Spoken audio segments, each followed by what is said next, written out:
Arlington County has embarked on an envisioning exercise called Arlington Street Infrastructure for the year 2100.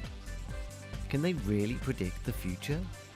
It's actually not about predicting the future in the year 2100, but rather our goal is to envision a future that reflects our core values: diversity, inclusiveness, attractive places, caring and learning, participation, and sustainability.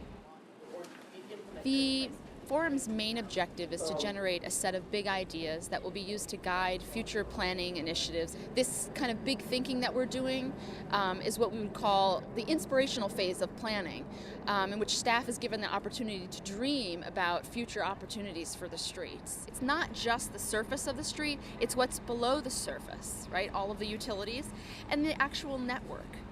And it's about the adjacent buildings and how they interact with one another and the open spaces.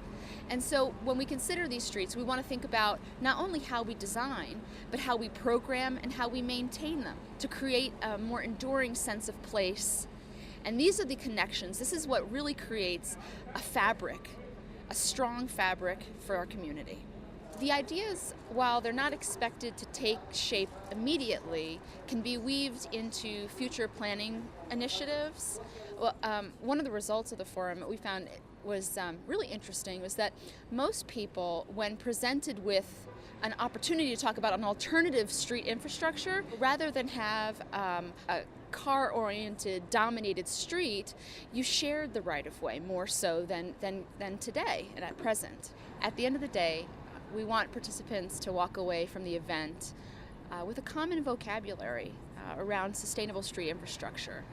And we want them to continue to think about ways to work together to achieve a common vision rather than working at cross purposes. It's a great time to start planning now, because once we get busy, we won't necessarily have that time. We use this opportunity to start thinking about the future, and then when it gets busy, we can go ahead and begin to implement the great ideas and thoughts that have come out of this visioning exercise.